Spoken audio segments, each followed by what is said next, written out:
What is up, guys? It is the Sports Nerd Bradley Walker, and welcome to the Walker Report, part of In the Zone Sports Talk Radio, part of NGSE Sports. Guys, remember the website. It's ngsesports.com for all your current sports content. In fact, guys, I write over there. I got my second college hockey article up as I'm trying to get credentials for the Frozen Four, which will be taking place in Tampa, which is not about a 15, 20-minute drive from where I'm at. We are sponsored by creatingzenspaces.com, the local choice in St. Petersburg, Florida, for house cleaning, organization, decluttering, and pet sitting. It's about finding the peace within you and adding comfort to your life. Remember, guys, Zen Spaces begins with you. Be kind to yourself and one another. We are also sponsored by Garrett's Carrots. Shatter the trendy norm. Illuminate your inner self. Garrett's Carrots at garrettscarrots.com. Welcome in, guys. Welcome back. Happy Thursday. Now we are in the first week of the new year. Hopefully everyone is having a good start to their 2023. Let me bring in my two esteemed co-hosts. Gentlemen, good evening. Good evening. How's it going, guys? Okay, I'm good. We got a little visitor tonight, though, too, Bradley, and my nephew's over here because he's helping me set with my new computer, and we're getting to get everything settled. So if there's any distraction, you'll know why. You just put you on mute to be all right. Yeah. And he is a sports. So how's everyone New Year? Everyone have a good New Year, yeah. New Year's Day. I'm glad to put 2022 behind me after Saturday. Yeah. Okay. Hey, Gerald. We got to stop meeting like this. Bradley, just to let you know, I'm about 90 to 95% better. You know, you can still tell I have a little bit of it. You know, it's still there. But I found something that helped. Captain Morgan Spice Rum. No, that's your dial pad number. That's not your phone number. If you guys want to, we can do a 3-minute moment of silence. Okay. I did hear today that he is awake and talking to his doctors. So we can do a 3-minute moment of silence for Hamlin, correct? Darren Hamlin? Also, I don't know if y'all heard or not, but the Texas Longhorns lost their great baseball coach, Cliff Gustafson. Okay. I like the idea of doing the moment of silence. For both of them. Mm-hmm.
All right, guys.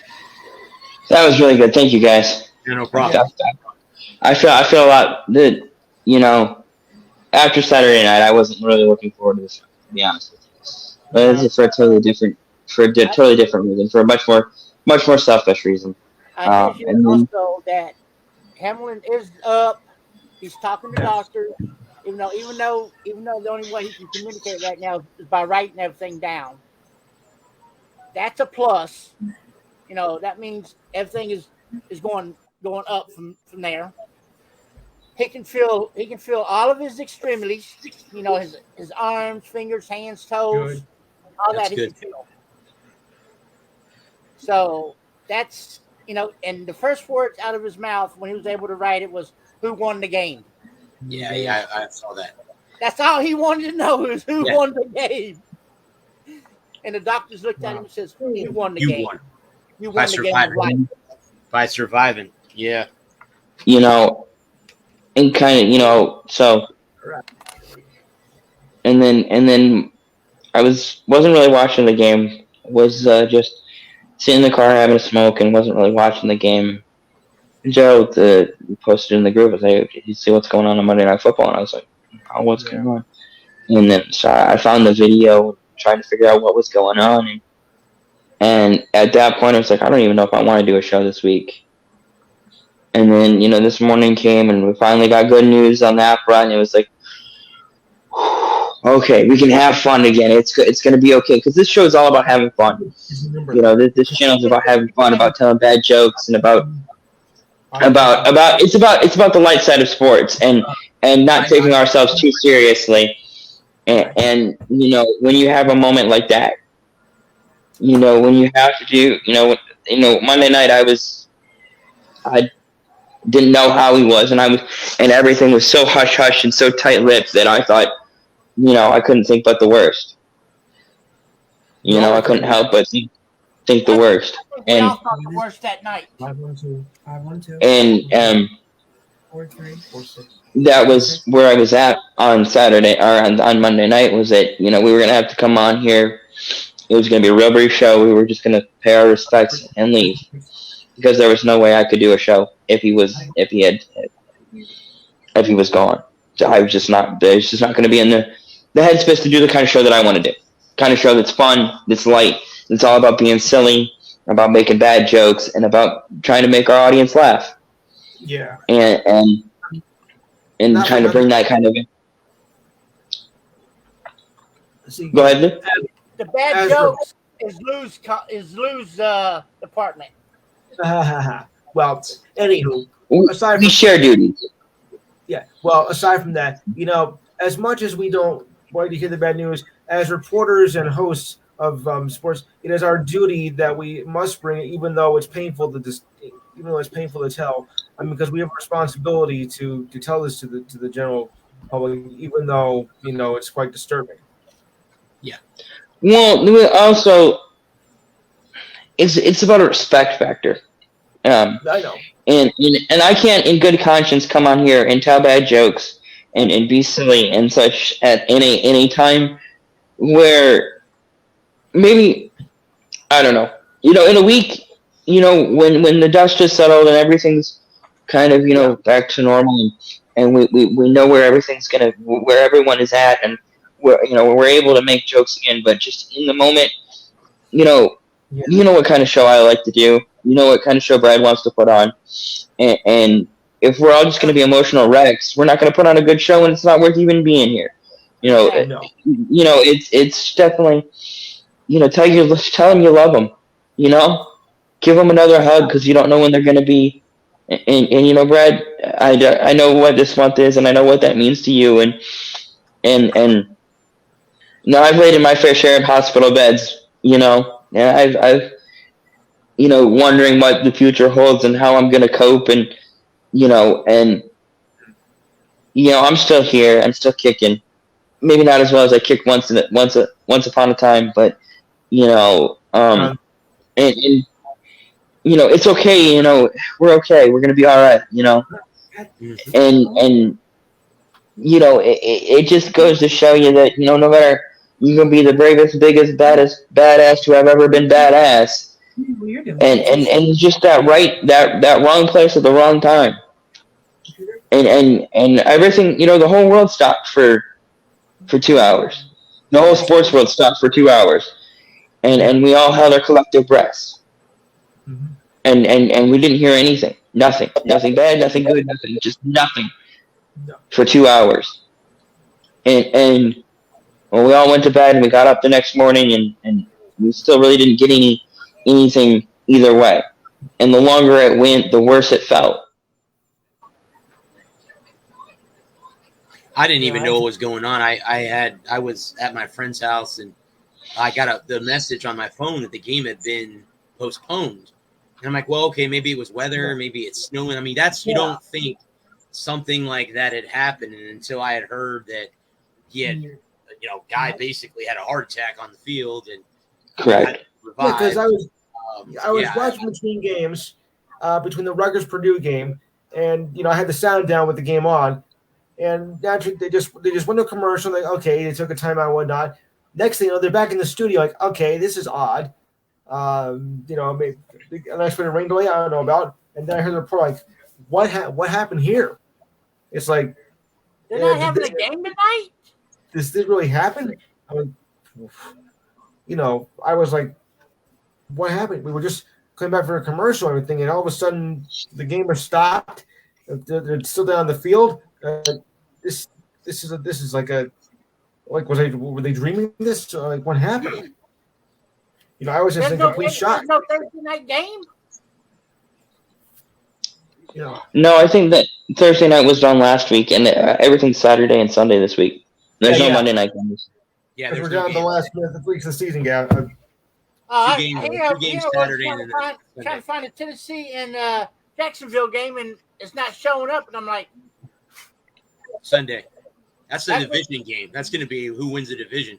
Who would have thought we were talking about the Jacksonville Jaguars winning a so no more Thursday night football then? No, I think last week was the last Thursday night game. Yep. Correct. And now we can all take a deep breath, and we can be like, we get to come on here and we get to spread positivity this week, and we get to say, he didn't die. He didn't. He's gonna make it. He's gonna live. Will he play football again? We don't know. That's between him, his doctors, and the team. It's not for any of us to decide. If he is medically cleared and he feels, because he's gonna have to take some time. He could get medically cleared tomorrow, right? He could wake up, feel fine, and be, medically ready to play next week. Medically he's fine, but mentally, it's like any other injury, right? Let's not blow this out of proportion, right? I know he did probably. I suspect. Well, his heart did stop. His heart did stop for at least a moment. But at the end of the day, he's alive. So we can let's treat this like any other serious injury. Yes. The next time he sets foot on the football field, if he chooses to, and no rush. If he needs a year. He needs a year. He needs to find, and maybe he doesn't need someone to talk to. But, I think it would be good to go at least sit down and talk to somebody. Talk to somebody, somebody that's a trained professional that can help you, because mentally he's going to be messed up for a while, at least in my opinion, as unhumble as it is. I just can't imagine dying on a football field being brought back, and being ready to go on Sunday. That's probably not going to happen. But at least he's still. But here's the question too: his team. Now the team is playing the Patriots. The Pats need the win to get to the playoffs. So right. It's interesting to see how Buffalo plays, or are they just going to say? Are they just going to go through the motions? And they're just going to add, it's going to be Miami and New England in, and that's going to be it. How are they? The NFL is going to have to come up with, or they'll push the playoffs back a week, which then is going to kind of ruin the weekend between the Super Bowl. They won't have. They might do that. So that could happen too. I think what will happen is this weekend will play out, and if they don't need that game will just basically never have happened. Right. If they don't need that game, if they don't have to have that game for seeding or for anything, basically it'll just be null and void. That it'll be a non-played game. It won't go on either team's. It basically neither team will have played it. It'll be like when a couple years ago when the MLB canceled. There was a couple of rain delays in Game 162 that didn't matter. So instead of trying to reschedule it for later on, or they just canceled it altogether. They didn't try to play the next day because it didn't matter. So I kind of feel like that's how the NFL is going to play it. And then So this runs out. people, the fans that were there will be reimbursed either with a refund or new tickets to another game later on. Charge 100%. I don't really. I think as far as Buffalo goes, they've already wrapped up the AFC East, so I don't think it's. I believe so, yeah. But the Bengals, I think that game does mean something too because they're in a fight with the Ravens for the AFC North, and I think that game would be something to them. But like I said, I mean, there are ways that the NFL can say, you know what, that game's not going to get played. Here's how we're going to do this: we're going to add an 8th team. The first 2 teams, instead of just having just the 1 seed have a bye, maybe you have seeds 1 and 2 have a bye. And then they talked about that, yeah.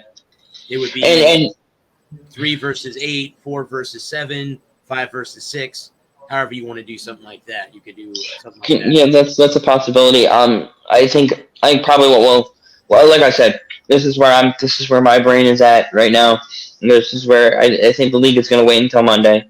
We won't get any official word until Monday on what they're going to do with it. Because on Monday, the dust will have settled. We'll know who's in. We'll know who's out. We'll know whether or not we need that game for seeding or for division races. And which yeah. If Baltimore loses, it doesn't matter. The game is irrelevant. If Kansas City wins, that game is irrelevant. Buffalo can't move up. Right. Because Kansas City would be 14-3. Buffalo would be, because I think Kansas. Well, no, Buffalo would have the tiebreaker. So I guess technically that game would need to be played. Yep, Buffalo has the tiebreaker. They beat them head-to-head. Yeah. And now, if New England wins, and New England beats Buffalo, Baltimore loses, then that game is irrelevant. Correct. So then that game would not need to be played. Yeah, because the Patriots and the Dolphins, they both have to win to get in. Mm-hmm. And then if they both lose and Pittsburgh wins, the Steelers get in. Correct. And Pittsburgh has a chance to get into the postseason. And especially talking on a sad note, one of our favorite YouTubers, Urinating Tree, did his normal weekly football thing that he does for the NFL every week. I guess he lost a very, very close friend of his. At the end of the thing, he usually will put up who gets hurt, who's out for the season, whatever. And he put up the Buffalo Bills player up there. But I guess there was a friend of his that was moving up to kind of join the team that he had, passed away. I guess he used to play for the Jaguars. And it's like, I've never heard U-Tree cry, but that he was crying at the end of the video. If you got a chance to go over there, and I'll check it out. He keeps a pretty funny attitude through everything. To see him get upset is something, but then you could tell that everyone out there has emotions. We all have them. Sure. and I agree with that. I mean, man, hug your friends and your family, dude, because you never know. My mom will be gone. Today's what, the 5th? My mom will be gone 2 years and 24 days. So it'll be hard for me as we get closer. That Thursday before is going to be a little rough because I'll be thinking about that. But like I said, that's the hard part of the job. We have to come on here even on sad times and talk about stuff like this. And the other thing too, we're talking about Hamlin, but also T. Higgins. I mean, people. Yeah, definitely. He did a football play. He didn't do it. It was a football move. It was a football move every football player has experienced in their life. The thing about it that bothers me about people criticizing T. Higgins is like, he got his head out of his way.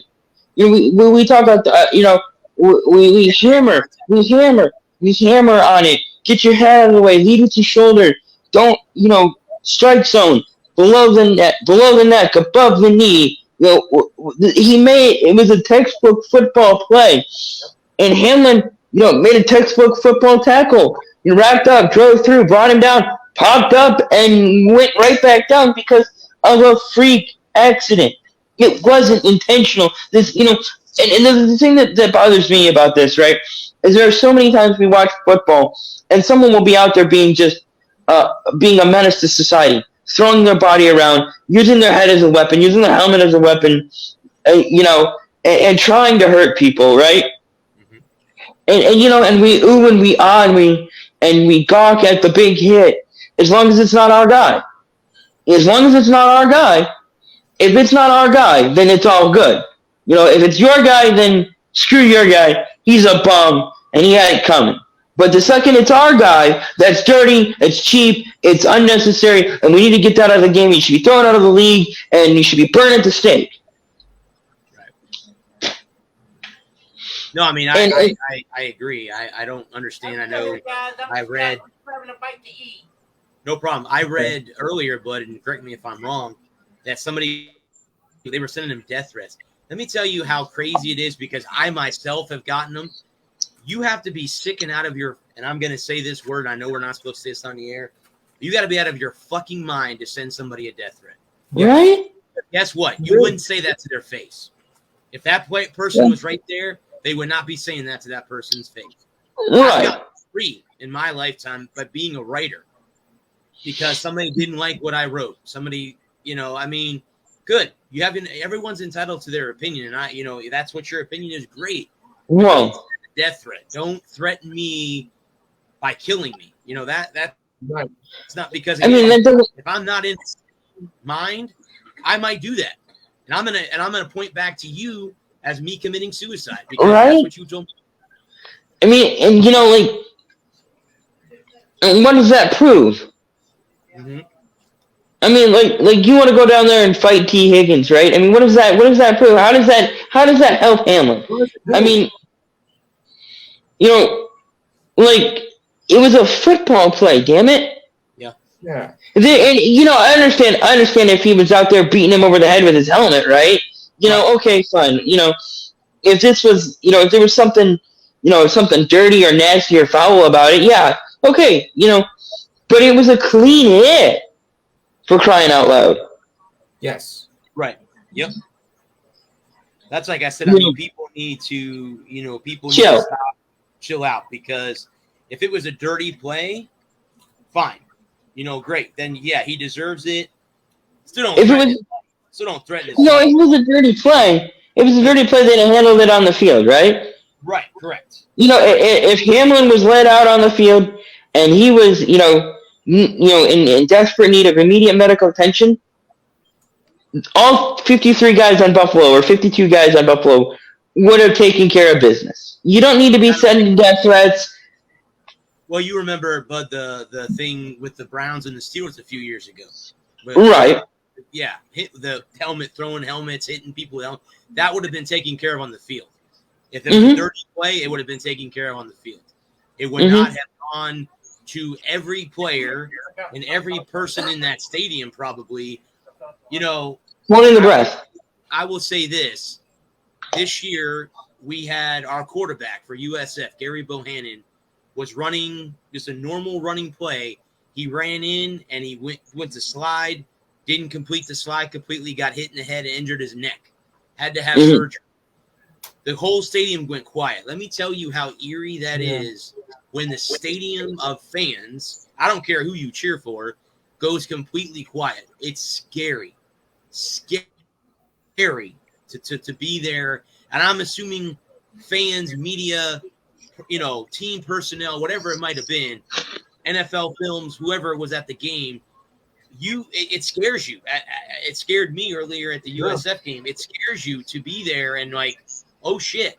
I mean, this could be serious. Like he could have died. I mean, seriously, that could have happened. And you were there to witness that. You were there to see a player lose his life on the field. It's hard. I mean, it really is. I mean, luckily enough, our quarterback got neck surgery. He's okay. I don't know if he's going to play football again, and Hamlin's going to recover, which is good. Good news. It didn't end in the catastrophe that it could have had and the impact it could have had on everybody that was there and stuff like that. So, and now Higgins for the rest of his career, I know he's going to play Sunday, or he can play he can play Sunday, right? He may sit out. He may need a week. He may need a month. He may need a year. He may never play again. He has to live with this for the rest of his life.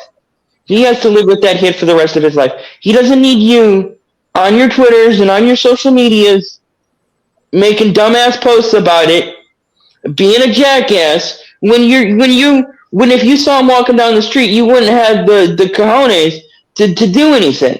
Yep, exactly. Because he's an NFL football player. Dude's 6'3", 200 pounds, and would beat your ass. Right. And would break your foot off and stuff it up your ass so far he could use you as a marionette. Right. Yeah, no doubt. And just if you're that guy out there, take a second to reassess your life. Yeah. It's football. It doesn't matter. It's a game. It's a game. It's a game. Yep. There's going to be one. The same thing. There's going to be one this week. There's going to be one next week. Hell, there'll be spring football, and before you know it, you snap your finger, and we'll be talking about week one. Week one of 2023. Yeah. Week one of the 2023 college football season and week one of the NFL season. So, calm down. Yeah, it's not going away. Unless we magically end up in World War III, and then that's a little bit of a different story. But until that time, and then until that time, reassess your life, man. If you're so worked up about a stupid game, an irrelevant, meaningless thing that these guys put their lives on the line for our entertainment. Mm-hmm. This is because we like watching what they do. They enjoy doing what they do.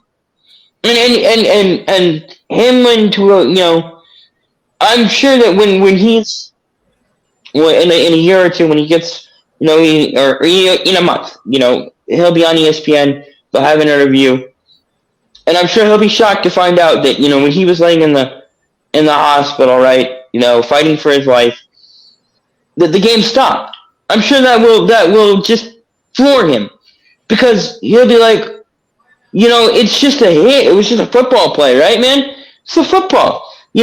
Played football for 15 years. And I've seen gruesome injuries across the board throughout my entire football career. And never once did they stop a game and just say, no, we're not playing anymore.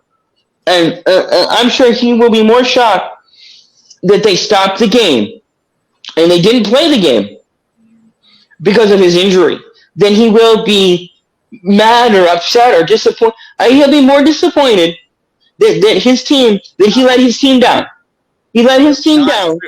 You're right. He let his team down. He got hurt, and his team, in a game that they needed to win to get home field advantage in the playoffs, the thing that to go to win another to go win a Super Bowl, to go play in a Super Bowl. He's taking the spot of another guy who got hurt, and he's filling in. He's done a yeoman's job all year to fill in that position, and now And now it's his fault. It's his fault that they may not win a division, that they may not win, they may not have home field. They may not win the conference. They may have to go on the road to Kansas City in the playoffs. And he's going to blame himself. And it's, I'll be the first to say it's no one's fault. It's not Higgins' fault. It's not Hamlin's fault. It's not Buffalo. It's not the NFL. It's just a thing that happened. It was an unfortunate, tragic event that's not anyone's fault. That could have happened to any one of us doing anything. You could have been walking through the house, and your roommate could have opened the door too fast and caught you in the chest in the right moment in your heart rhythm cycle, and your heart could have stopped, and you dropped, and you're dead. And now your roommate has to live with that for the rest of his life. You know? And this is just a tragic event, and and there'll be games on Sunday. And the other 32 teams that weren't affected, or the other 30 teams, the other 30 teams that weren't directly affected by this, they've got to get, psyched up to play football, especially games that don't matter. Yeah. Cool. Indy and Houston, a game that's completely irrelevant. Yep. Whoever Washington's playing, games that don't matter in the scheme of. Washington playing Dallas this week. I think they're playing New York. I think they're playing the Giants. Who already clinched the playoffs. Congratulations. Who already clinched the playoffs, but it doesn't really in the grand scheme of playoff seeding, and they have to get ginned up for a game on Sunday, and it's like Nicky Lauda said, all them years ago, back in the 70s, well, after his bad wreck at Nürburgring, 20%. I can live with 20%, not 1% more. And I think about that a lot, and I think about all the great things that sports have done for the world. The bringing of nations together in competition, and in friendly competition to settle differences. That we don't have to have massive bloodshed. We can go play a game and have bragging. France played Argentina in the World Cup this past December, right? And Argentina beat France and in a game, and Argentina has bragging rights for the next 4 years. And no one died. No one had to get shot at. It was fun. It was a great competition, and both sides played their guts out, and this summer we'll get ready to there'll be international games, international friendlies, and rivalry games, and the U.S. will play England again at some point, and we'll give each other a hard time. But at the end of the day, it's just a game, and it doesn't matter. Right. Nobody's gonna die because the U.S. beat England in soccer, or England beat the U.S. in soccer. Argentina beat France. No one's got to die to prove that their country is better. We go out there. You can look too right now at the World Juniors. Right. And Sweden, I think, or Canada and the Czechs are in the final. We're playing. I think the United States played Sweden. So again, no one dies. They're all going to get medals. Well, 3 teams will get medals. 3 teams will get medals. Canada will. Whoever wins that. Canada's playing for the gold. They're playing for the gold medal. So I think against. The United States will win this. Will win bronze or playing for bronze. Yeah. Playing for the bronze medal. I think they played Sweden earlier. I don't know who won. I don't know. I'm not sure. I haven't been following the juniors all that closely. But I do want to bring up one thing while I'm thinking about. Sorry, Adam. No, you're fine. Back to this game that Buffalo and Cincinnati Bengals. Every time Bill's going to that stadium, it's going to haunt them for a while. And thankfully, they don't play. They only play Cincinnati once every 4 years. But that's still going to that's still going to be fresh in their memories for a while. And then, but the other thing is that they can go in there. No, let's say the game is declared a no contest on Monday because it doesn't matter. It's a no contest. They don't have to worry about it. And the next time that they go in there, Hamlin can, let's say he gets healthy. Let's say they play each other in the playoffs. Let's say it's the divisional round, and they play in Cincinnati. obviously I don't think that could happen. I think they'll be playing in Buffalo. But let's say they play in Cincinnati, and Hamlin gets to lead the team out there, and in a place of tragedy, they can have triumph. They can exercise that demon right then and there. Ooh, we got a chat. Who's chatting? Oh, okay, it was Gerald. Nah, gotcha. They can exercise that demon right then and there, and they can bury it right then and there, and it'll never be, in a place that could have been tragedy. It could have ended in tragedy. They can rise above it. They can like a phoenix born from the ashes. They can take all their sorrow, all their pain, and all their hurt, and they can bury it right there and then on the field. The United States did win bronze. Cool. Good for them.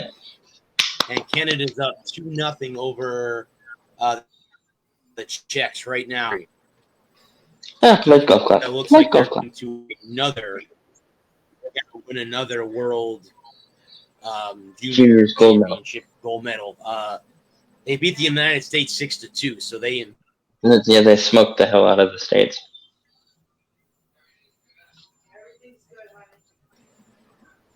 And win another one. I think they won a year ago too. So and we'll sit here and we'll discuss it, and obviously we'll know more next week, and we'll be able to come on and discuss that on next Thursday, week from today, and we'll be able to talk about the seeding and the playoffs, and who we're liking, who we're not, who we're high on, who we're doubting, and we'll get back to football. And one thing I can say is that it's good to be here with you guys, because on Monday night and talking to Gerald and discussing things, and I was like, I don't know if I can do a show if he's gone, because I'm just not going to be right, and it's going to be a bad show, and I'm not going to put that out on the air. I'm not going to let my bad vibes ruin a good thing. I'm just going to take the week off. Y'all want to have a show? Great, go for it. But I'm just not going to be available. But he's not gone. He survived. Will he play football again? We don't know. Does he want to play football again? Either way, I'm supporting. Either way, I'm going to support his decision. If he decides to come back and play, he plays one snap, and and he says nope, can't do it. All right, good on you. If he comes back and he plays another 10 years, and he has the Hall of Fame career, Alex Smith has got competition for Comeback Player of the Year award, Can we call it the Smith Hamlin Award, if in a year from now, he's got a kid of his own, and he's married, he's got a kid of his own, and his life is 100% better, I look forward to seeing what the next few days, weeks, and months hold for both him, his family, Buffalo, and the entire city of Buffalo. Just Bills Mafia is insane, and the outpouring of support for from the Bills Mafia for his charity, just something he thought would be a nice thing to do for his community, has raised over $5 million in 24 hours. It's incredible. Bills Mafia is insane, and you gotta love them. You gotta love Bills Mafia. They're just the best of all of us. Well, they're passionate in the NFL. I mean, and they've been, only two fan bases have been through what they've been through, going to 4 Super Bowls and not winning one. And there's only another, Minnesota's the only other fan base that's gone through that. But 4 in a row, not like it was 4 in a row. They went through it. Yeah. So they very well too. Like, I went to my first game at Raymond James Stadium, regular season, was against Buffalo. Trust me, Bills Mafia travels. They travel down here to go to a Tampa Bay Buccaneer game, and this was before Tom Brady. This was when Jameis Winston was still a quarterback. So they come, they travel. They travel very well. Well, I mean, it's Florida and Buffalo, so I mean, I'm not surprised that there were a lot of Buffalo faithful in South Florida. it's one thing. It's something that we've talked about on the show a lot. Especially with newer cities getting franchises has affected the old guard, especially in touristy places like Florida. When you have a large population that is transplants from up north, they bring that rabidness with them. As a Michigan guy, I don't hate Tennessee. Okay, I hate the university, but it's their fan base. That's a whole other story for another time. But I don't hate the Preds or the Titans or the Grizzlies. But I'm not a fan of those teams. I grew up Wings, Pistons, Lions, and Tigers. Tennessee doesn't have a baseball team. It's more Atlanta. Atlanta gets Atlanta is the baseball team around here. But my kids are going to be raised as Detroit fans. Because those are my home teams. And I think that holds true for a lot of transplants down here in this and across the country. No matter where you see a lot of retirees that moved to Florida, moved out to California, that took the Yankees and the Knicks with them. Mm-hmm. Took the Rangers and the. That's why you don't have a big fan base with the Rays, because you have a lot of right down here. Yep, and so I'm not surprised that Buffalo has a very strong contingent in Tampa. That doesn't surprise me at all. And so I know we hammered on this for a good 40 minutes here, but it's hard to talk about anything else when this has dominated the headlines for the last 3 days, and and we only do one show a week, so yeah, we the major story is the major story, and it's good to be able to get a chance to talk about it, and I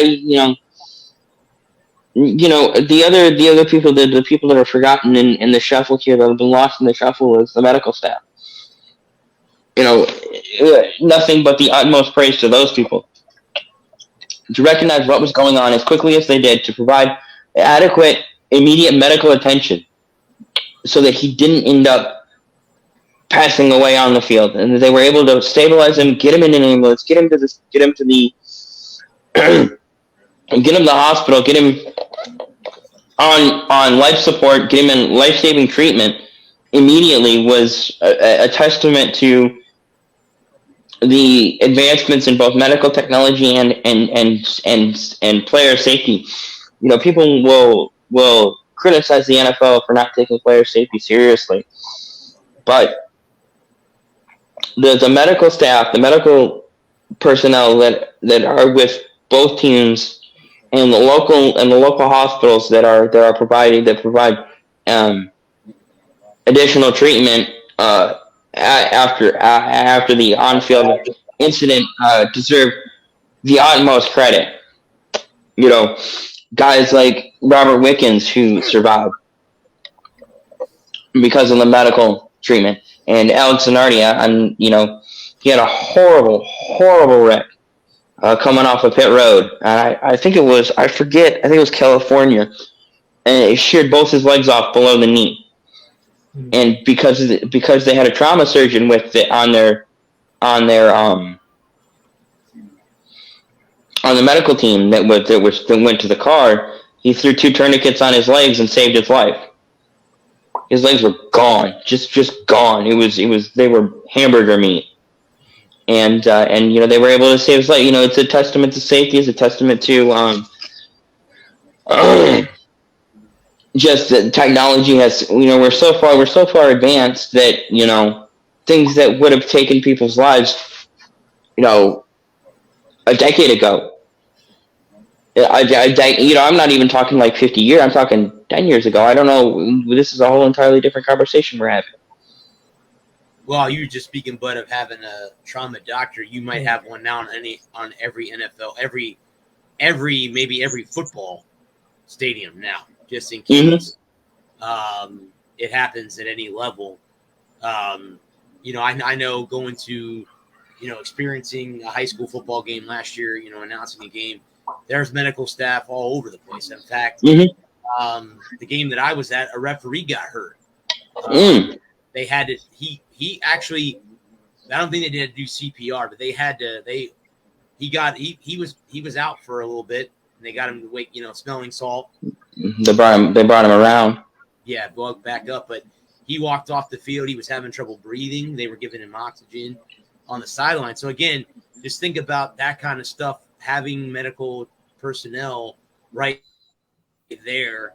And again, that can happen in any field at any level, from little league all the way up to college, high school, through the NFL, and so on and so forth.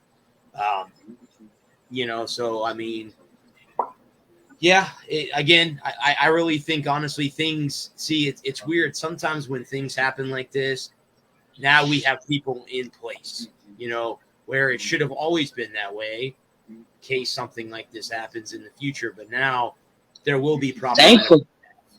Thankfully, we didn't wait for him to die to have. We talk about we talk about safety, and people will malign all leagues. It's not just the NFL, but all leagues for not taking safety seriously.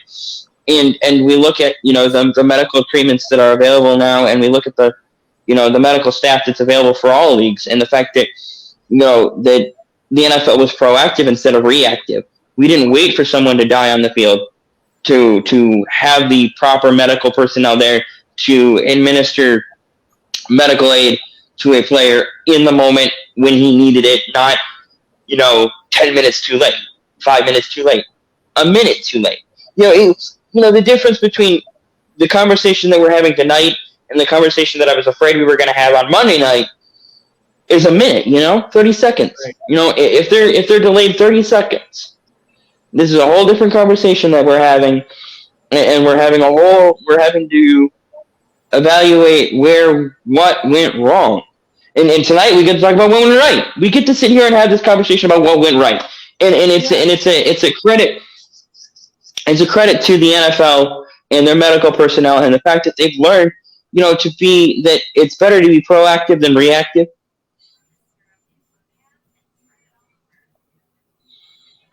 Yeah. You guys still there? There he is. Brad keeps freezing. I thought it was me. No, you're here. We're all here. I just was kind of letting that statement hang out in the air to let somebody else comment on it, and providing, trying to be quiet, give other people a chance to talk. Do you guys want to go through the games that are coming up? This week? Yeah, let's get off this. Let's get on to something more. All right, so we have 2 games on Saturday. Kansas City is on the road in Vegas to play the Raiders. Now, we all know Las Vegas is out. Chiefs are a 9-point favorite with the over-under being 52.5. I like the Chiefs. I like the Chiefs, the points of the over. Yeah. Same here. Chiefs all the way. All the way. 3 for me. 4, okay. The next game actually will determine who wins the AFC South, as Tennessee is in Jacksonville to play the Jaguars. Jacksonville is a 6.5-point favorite with the over-under being 40. I'm taking Jaguars. Jacksonville, points, and the over. 40 is not a lot to get to. You're looking at 24, 20, 26, 14, 26, 17. You got to get you over 40. I don't know who's going to be playing quarterback for Tennessee. I forget who they brought in to play quarterback. But I think Trevor Lawrence, this is it. This is a referendum on Trevor. To this weekend's game is a referendum on Trevor Lawrence. Can he take that next step and go and win a ball game that he's got to win to make the playoffs? And it's a testament to how lousy Urban Meyer was. Mm-hmm. A year removed from Urban Meyer, and we're talking about Trevor Lawrence actually being a halfway decent pro quarterback. This time last year, we were talking about Trevor Lawrence. Is he a bust? Is he already at the West? You know, is he? And now a year later, he's a pro. You know, he's a all pro. Yep. The next game is in Atlanta as the Bucks travel to Atlanta. The Falcons are a 4-point favorite with the over/under being 40. The Falcons are the favorite? Falcons are the favorite. I'll take Tampa Bay all the way. Okay. Me too. I don't think Tom Brady will be playing, though. I think it's going to be Blaine Gabbert or Kyle Trask situation. I'm not going with Tampa Bay in this one. No. I didn't think I don't about think that. Brady's going to start. That's been the rumor. So we'll see. Yeah, it wouldn't surprise me if Brady didn't start. But I still like Tampa, though. Okay. Me too. Not me. The next game is in Orchard Park. The Patriots are on the road in Buffalo. The Bills are a 7-point favorite. The over/under is 42.5. Bills all the way. Yeah. Just playing with such emotion, I like the Bills. Yeah. This has win one for the Gipper kind of feels to it. Right. Yes. The next game's in Chicago as the Vikings will be there. They are a 7.5-point favorite. The over/under is 43. I like the Vikings. Yeah. Me too. Yeah. I don't expect Cousins to play very much because Minnesota doesn't have anything to play for, but Fields is out, so I like Minnesota. The next game is an important game for both of these teams. Baltimore is on the road in Cincinnati to play the Bengals. The Bengals are a 7-point favorite. The over/under is 40 and a hook. I like Cincinnati. Oh. I did too at home. Yeah. Cincinnati at home. It's an emotional game. Yep. Yeah. The next game is a game that you mentioned earlier, but Houston's on the road in Indianapolis to play the Colts. The Colts are a 2.5-point favorite. The over/under is 38. I think I took Indy. I'll pick Houston. You're always on Houston. Houston. I'm taking the Colts on this one. Okay. I think it's a 13-13 tie. All right. Wouldn't be surprised. The next game is meaningful for the Miami Dolphins. They're at home against the Jets. They're a 2-point favorite, and the over/under is 38.5. Oh, God, it's a tough one. Yeah, it is. Because I'm like, because Tua's not playing, and Bridgewater's hurt, so they're down to the third guy, and I don't remember who they said who they said it was gonna be. And New York is eliminated, but it's a division game with a chance to knock a rival out of the playoffs. It's hard to say which way it's gonna go. Let me take a gander at my. I'm going to take the Jets. I'm going to take the Jets. So would I. Dolphins have been struggling, and there are rumors that who's their owner? Who's the Dolphins' owner? Oh, I forget.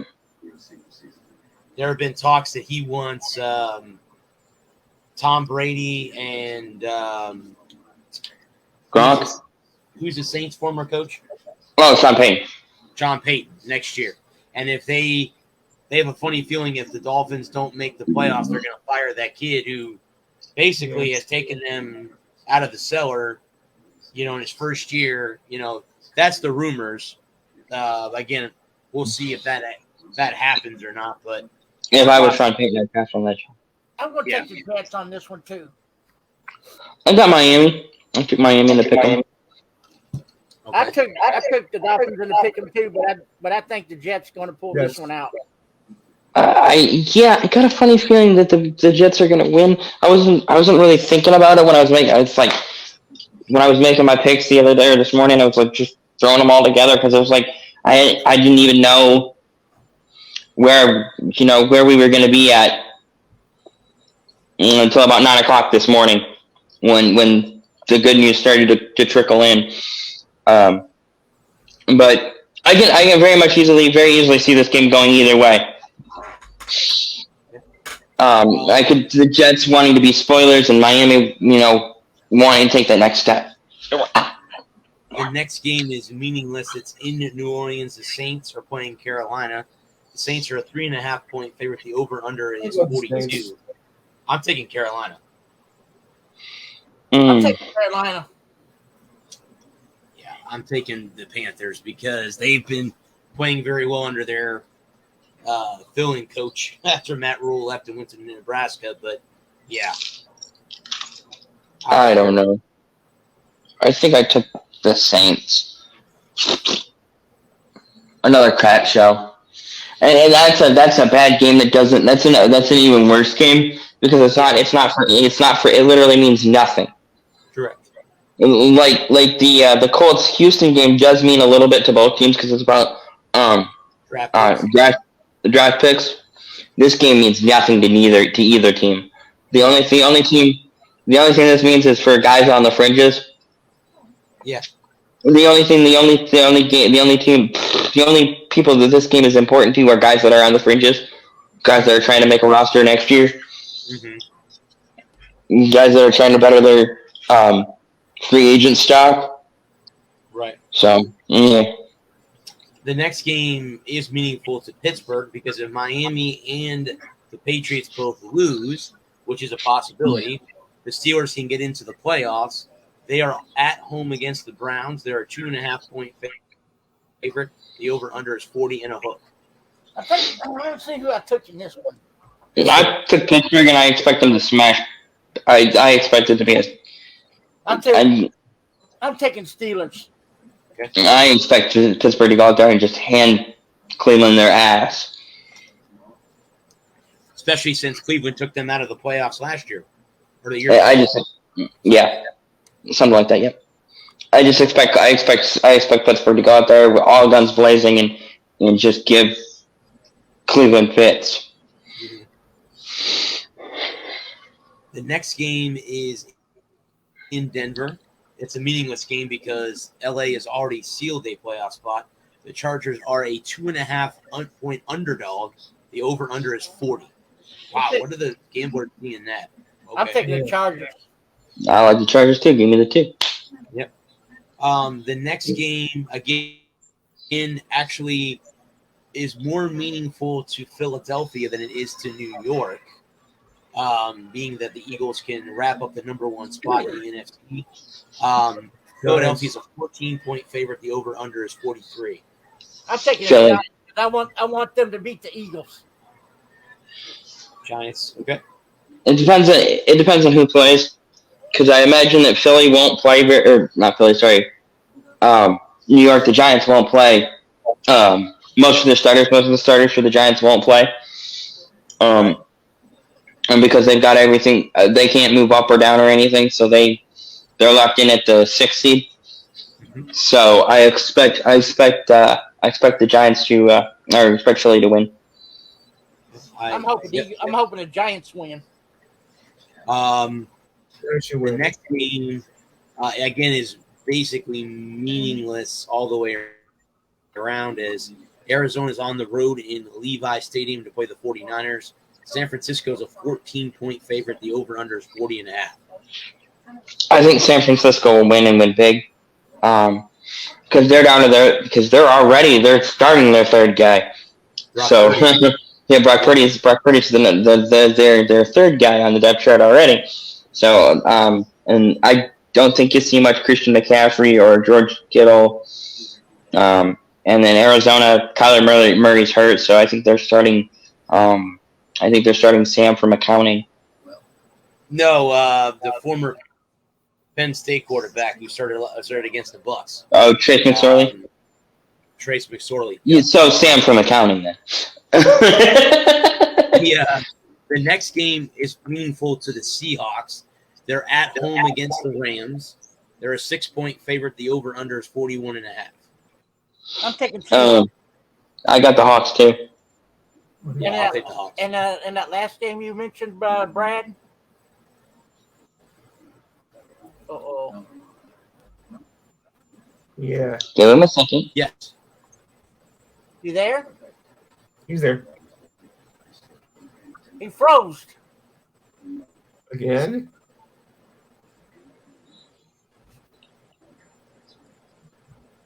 This is why you run water cooling and not liquid cooling. Okay. And you freeze up. He froze again. So go ahead with what you were going to say. Yeah.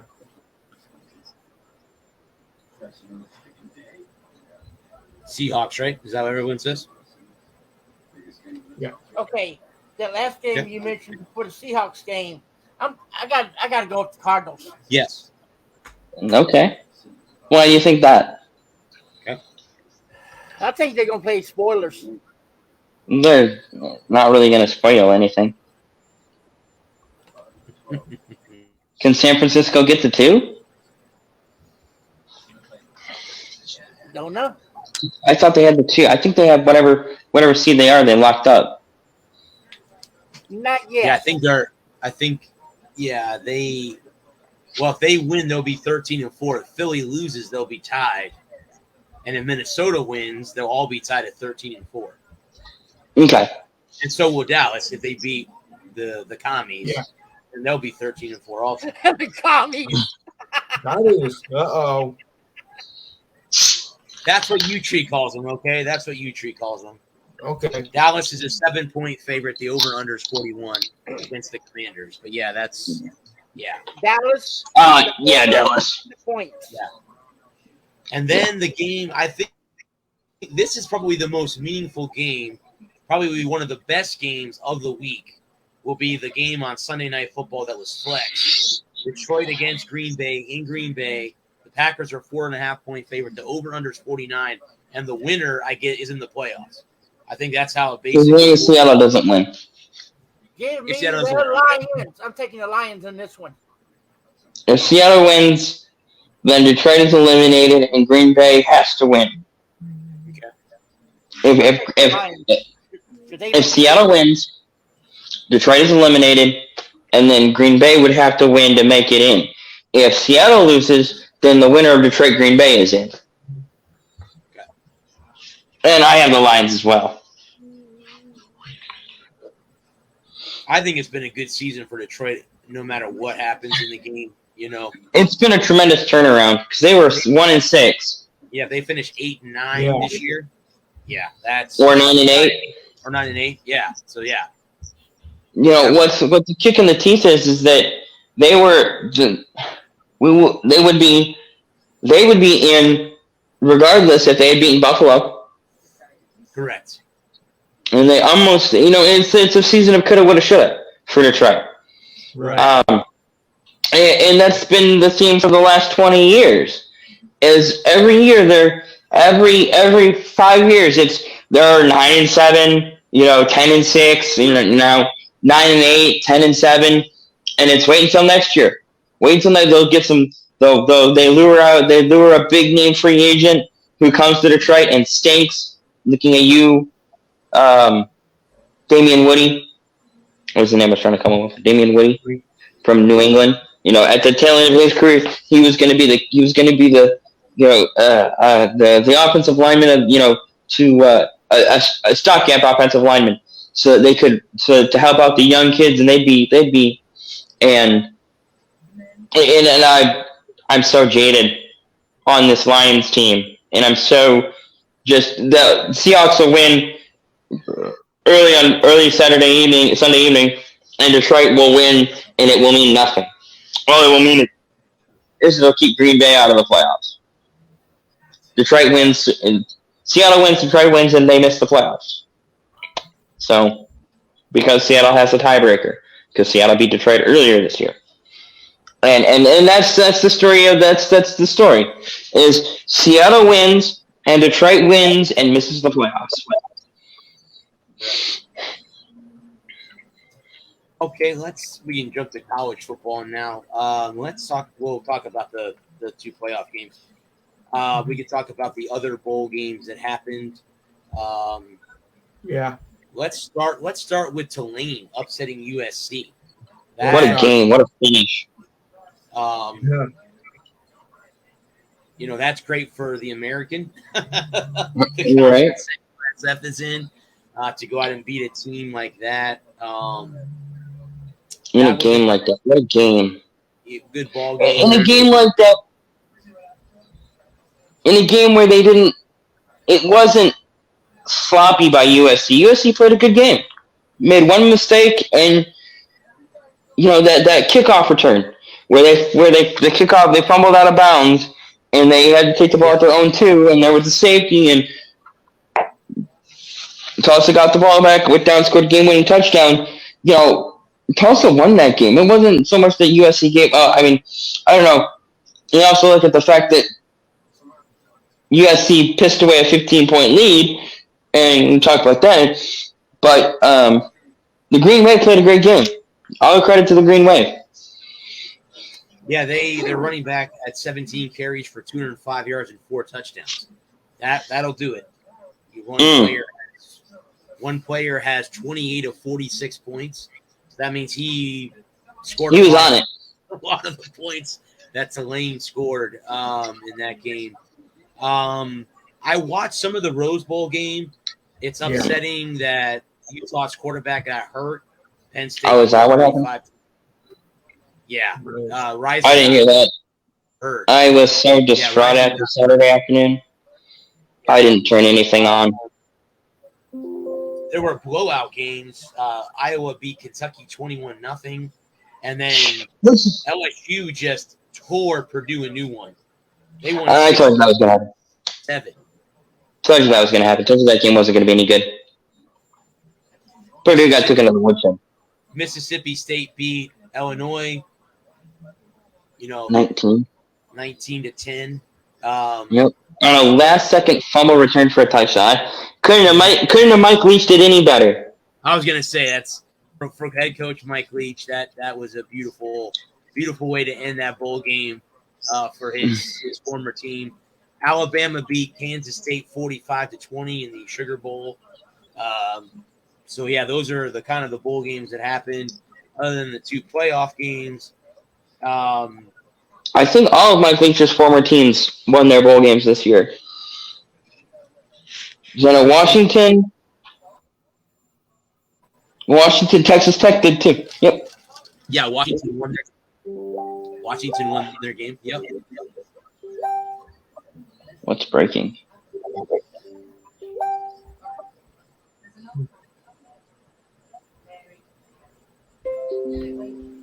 I don't know about all that. Yeah. So we all sat here last week, and some of us had picked that both of the games were going to be blowouts, and they were both close. Yeah. And had it not been for a comeback, we'd be talking Ohio State TCU right now. Georgia got lucky that they were able to score when they did and hold Ohio State off, winning 42-41. But I think what happened is both Georgia and Michigan kind of went into those games thinking we're playing each other. It's you and me. It's you, yeah, and we'll see you Monday. They forgot that there are other men in crimson and red and other in purple and white. Purple and black. They forget that there are players. Well, let's talk like that.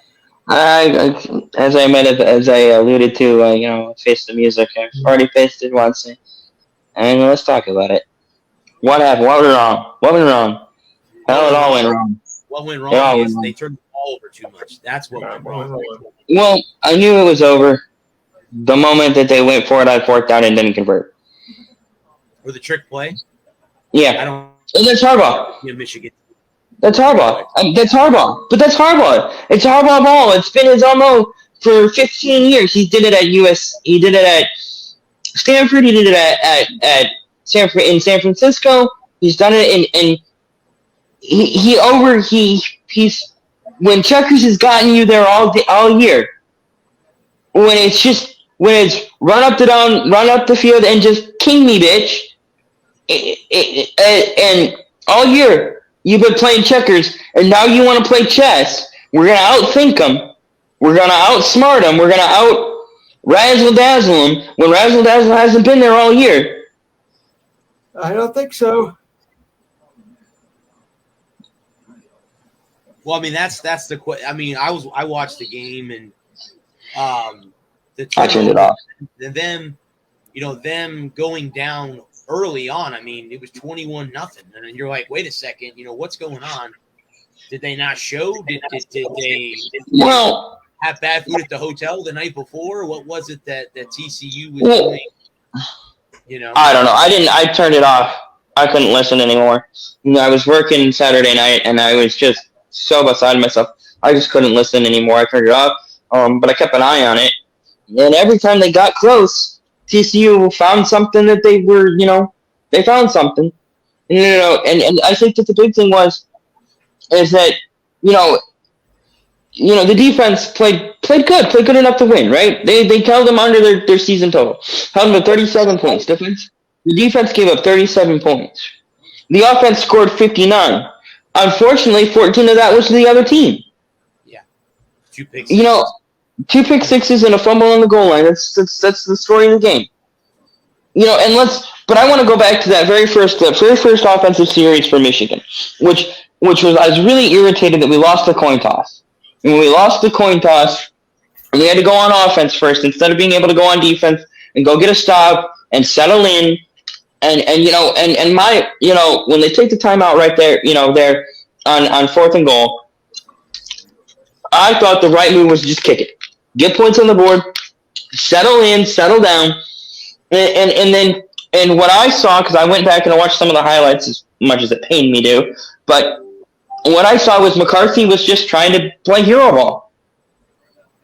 And that's what I saw. I saw hero ball. He would try to make a throw that wasn't there. It was late behind his receiver, and it was right in the hands of the defender. And but he's a young quarterback. I can't 100% fault him for that. He's a young guy, and, as long as Harbaugh stays, which at this point we don't know.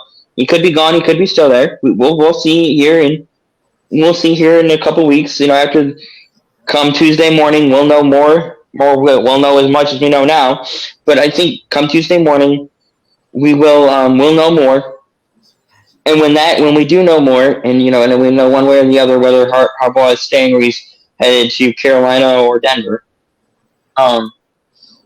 we'll find out what we have.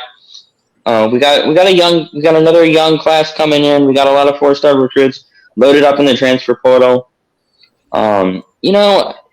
It's just another disappointing loss in a long series of disappointing losses, whether it be in the playoffs, in the Frozen Four, in the Final Four, in the World Series. It's just another L for my state. It's just another disappointing loss in a long series of disappointing losses. And let me ask you this, but is this a more painful loss than losing to Georgia last year? I mean, which is worse, your heart attack or your second? Well, I mean,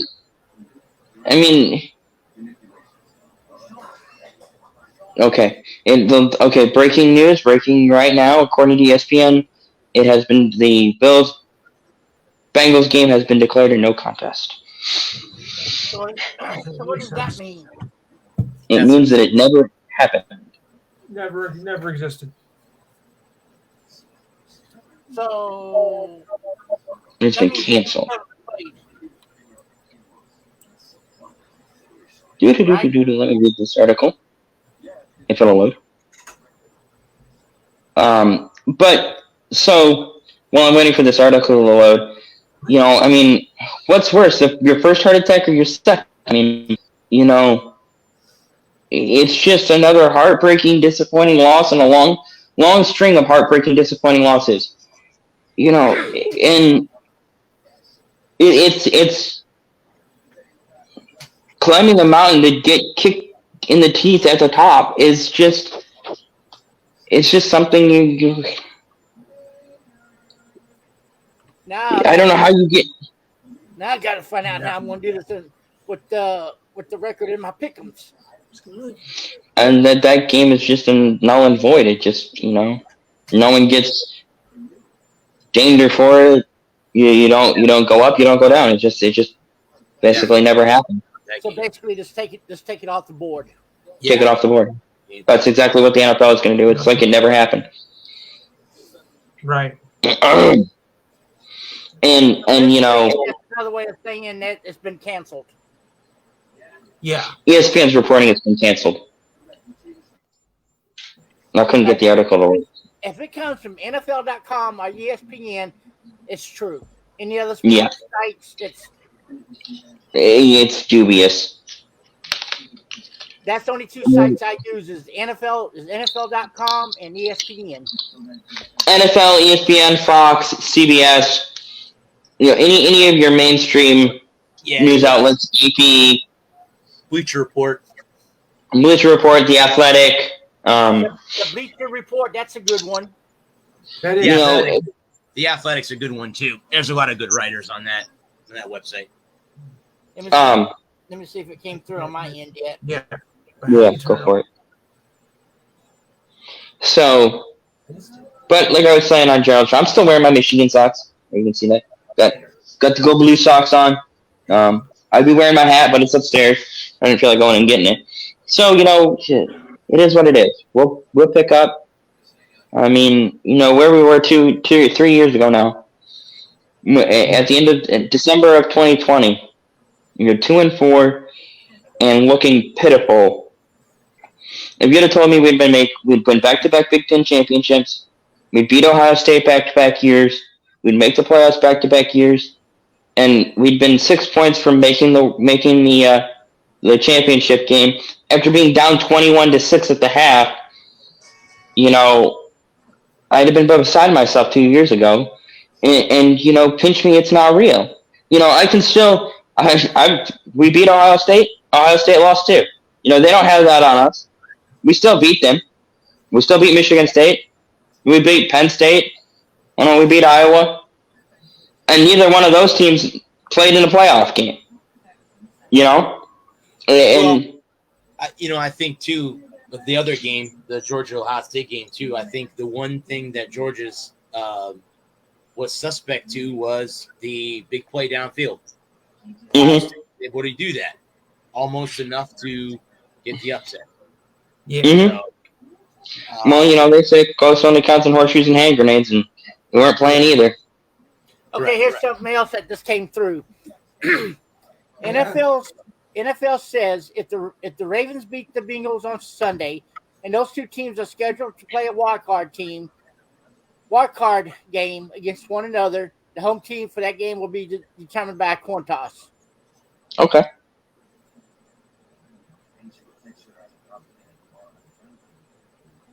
I still can't find that one that you were talking about, Adam.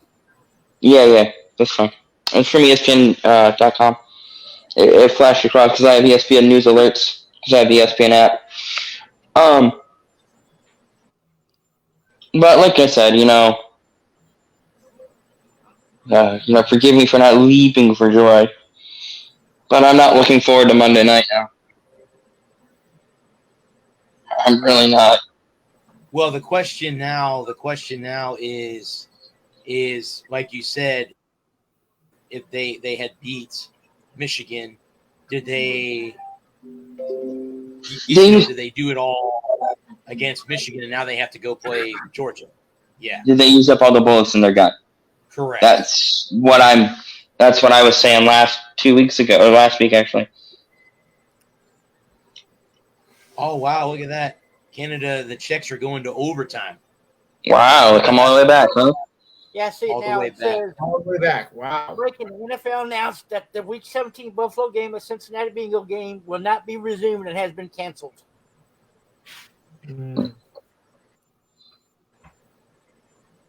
Well, I can't say I blame him.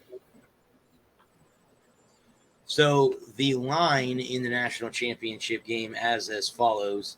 Georgia is a 12.5 point favorite. The over-under is 62.5. That sounds right. And Georgia, I really do think Georgia should win this one going away. Okay. I'm going with Georgia.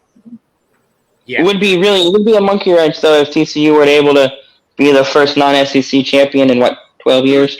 Then No, I'm again, kidding. look at it this way: it's been 84 years since TCU's won a national title. Right. Sure do. Overdue. Again, it's going to come down to who wins the turnover. Like every football game, you know? Georgia turns the ball over like Michigan did, then it's going to be an uphill battle. You obviously will make you pay when you turn the ball over. And they did against Michigan. So Well, they made them pay with the turnovers. I mean, the offense didn't even have touched the field, and they had 14 points. So, Hey, Adam, look at your screen. Can you see my screen? is that from James from the group? No, is that the ESPN? Yeah, that's ESPN. Yeah. Yep. Okay. Yep. But no, I know that. It's no matter whether we lost last Saturday or this Monday, no matter how we lost, why we lost, when we lost, you can talk about officiating being pissed for, whatever, I don't care. Anything but back-to-back wins was gonna suck. Yeah. At this point in the year, no moral victories. Yeah. No. There were gonna be 3 really disappointed teams on Tuesday morning, late Monday night. No matter who won or lost, there were gonna be 3 really sick fan bases. And it's just another day at the office. Mm-hmm.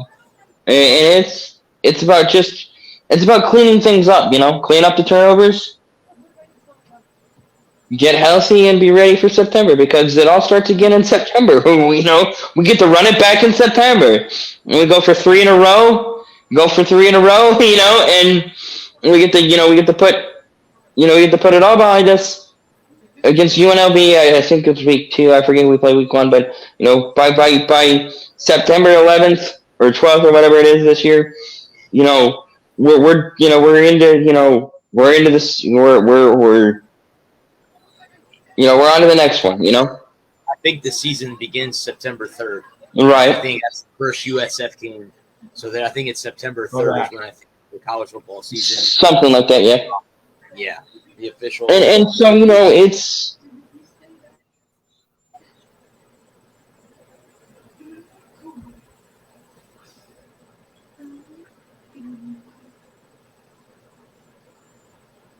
Well, again, like you just said, 3-peat. Will Georgia be going for a 3rd straight national championship? Right. They win on Monday night. Well, They'll be going for their 3rd title right before, Oklahoma and Texas come to the SEC. Yeah. Because that's looming. And that'll be a big change in 2024 when those 2 teams come to the conference. The same thing in the Big Ten when USC and UCLA also come. That's going to be – those will be game-changing things because, again, you're having teams that you're not used to seeing or playing. Now you're going to see them, Every year. Yeah, every year. So – Well, let's talk about that, because I was thinking about that the other day, when USC and UCLA – the thing about it is, one of those makes me laugh, is they're coming to the Big Ten. But they're not going to play Michigan in the 2nd week of November. They're not going to play they're not going to play in Ann Arbor in the second week of November. Those games will be early October, late September games. They'll be early in the Big Ten schedule. Those road games will be early in the Big Ten schedule when the weather is still relatively decent. And when the kickoff low is 55, even if we kicked off at 7:00, or I imagine that a lot of those games would probably be 3:30 or 4:00 kicks, or the light game, the premier game on ABC, an 8:00 kick. So that's CBS. I think the Big Ten. Oh yeah, you're right. They're going to CBS. Sorry, my bad. I forgot about that. CBS and Fox. So that game won't be a noon kick in Ann Arbor. when USC comes to the big house. But it'll be nice to get USC to. Should be make those California people get up at 9 a.m. and watch a football game. Right? Yeah, yeah. Sorry, what is that? On the West Coast. It's Pac-12 before breakfast. There we go. I like that. Yeah. Warm something up real quick and watched it. And maybe I'm wrong, but I can't imagine UCLA and USC scheduling Michigan, Ohio State, Michigan State, Iowa, Indiana, Penn State, Purdue in late November.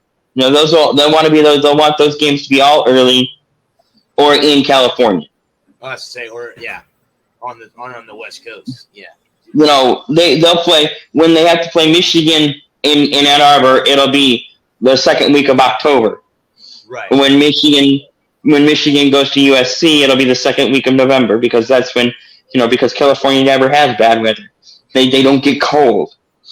The second week of deer camp in Northern California is T-shirt weather, or Southern California is T-shirt weather. They're not out there. They're not bundled up from head to toe from October 13th through April 2nd. Right. And so when a cold winter's day in LA is 65 and sunshine. Yep. Kind of like Tampa. Yep.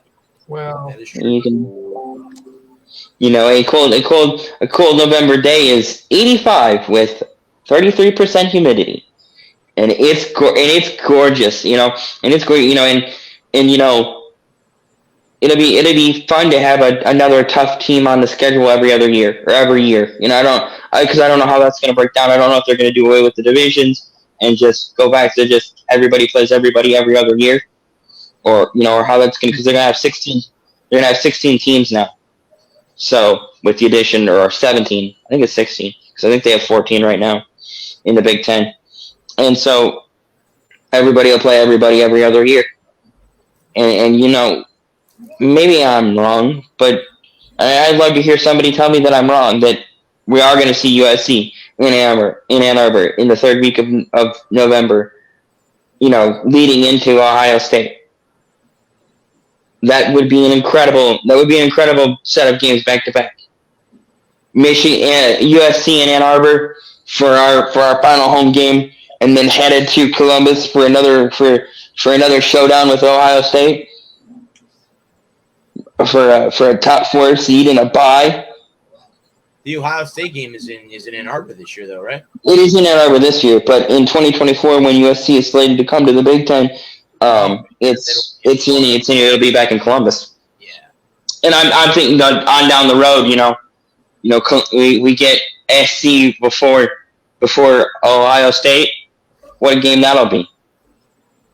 2 weeks, or the week before Halloween. We get UCLA the week before. Well, I was thinking about for fun, back-to-back kind of rivalry games. Getting UCLA the week before Michigan State, and getting USC the week before Ohio State. Those would be must-see. That'd be must-see television every year. Yeah. And people are going to have a lot of fun schedule those games. Thank God it's not me. Yeah, it's not. I don't envy those people. Especially I think about the NFL. When the schedule makers are putting out a schedule, and you're trying to figure out, okay, these teams have to play these teams have to play these teams every year. It's when are we playing? Let's say the NFC North, because that's my division. It's the division I know best. Chicago, Detroit, Green Bay, Minnesota are playing each other twice. And when do you put all those games? And they like to put Detroit, Green Bay at the last game of the year. So when do they play the first one, and where do they play it? And then, and so there's a lot, but then you have to fill out the rest of the schedule. And how do you're looking at it? You're looking at a Week 13 matchup of Cincinnati and Cleveland, right? You're expecting that to be a good game, but then Deshaun Watson goes and gets himself in big trouble and is suspended for 11 games, and now that game is less compelling. We'll put that game on Monday night because it was expected to be a good one, and now. Speaking of him, but a lot of people were actually questioning when they suspended him. The very first game back was in Houston. Right. This that the NFL did that, knowing we'll suspend him until week 12. Oh, who's Cleveland playing in week 12? Oh, the Houston Texans in Houston. Well, how about that? Okay, guys. How about that? I just talked to James, the one that helps me with the pick'ems, and we are going to give everybody a win for that Bills and Bengals game, no matter what team you pick. Fair enough. That'll work for me. All right. Yes. So that way, it's fair. Yes. And everybody be happy with that. Right. I would have been happy with just scrubbing it all together and giving nobody points for it. So, whatever y'all want to do. Yeah. Yep. Nobody gets any points. Nobody loses any points on that game. So, Exactly. Either way is okay. As the win, either way. Yeah, I'm good with that. Doesn't hurt my feelings. Given the circumstances and everything that went on, I kind of feel like we all win. The fact that he got to, the fact that he made it, it really does feel like a win for everybody. That's why we're doing what we're doing. Yes. Sounds good to me. And again, kind of going to illustrate the point that it is just a game.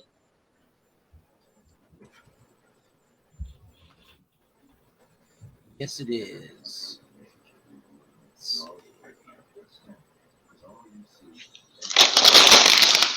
I can't believe we're at this time. Wow, they're still in overtime. Okay. Wait, when I can't believe the Czechs. And the Czechs pulled it off. So we beat Sweden 8-7 in overtime. Wow, what a game! 15 goals. Holy shnikes, that's a lot of goals.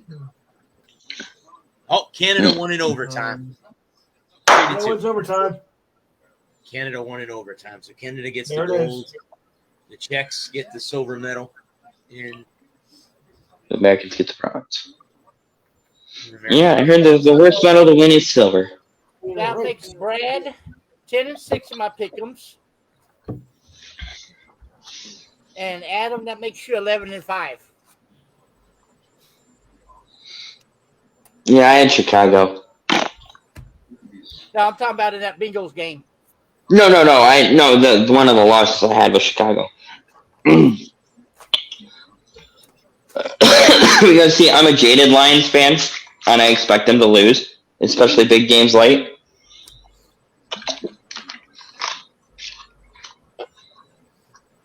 what did you guys think of the Winter Classic between Boston and Pittsburgh at Fenway Park? I was supposed to watch. I didn't even. Was that Saturday? I thought it was Sunday. Monday. Yeah. I didn't even watch. Who won? Boston. Go figure. They don't lose very Boston's often. gonna be tough. They're like 21-2-3 or something like that. 21-1-3. They don't lose many games at home. Mm-hmm. I think they won 14 or 15 in a row at home. And Something like that. And the funny thing, the team that knocked them out is coached by Bruce Cassidy, their former coach, and that was the Knights of Vegas. So yeah, that's who ended it. Let's look at I'm gonna click on this. There's 2 games going on right now. Nashville's up over Carolina 4-3. Let me see. I'm gonna go through the standings here real quick. Come on here. In hockey, kind of close the show. It's kind of weird we're closing the show with hockey. Yeah, well, it is that time of year where we spend the majority of the show on the NFL and college football. So, in the Metro, gotta try right something. now, go Lou. I gotta see if I can get this on my computer, my new computer or not. So let's just see if this works. When anything's brand new, you always got Possible. Oh, please display your name. Duh, of course. Just to see if it'll transfer over to this new computer.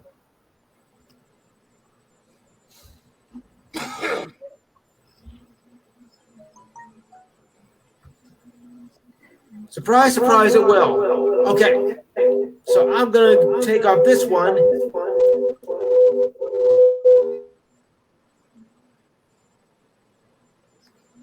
Okay. Back. Right, I'm back. There he is. Hey, Lou.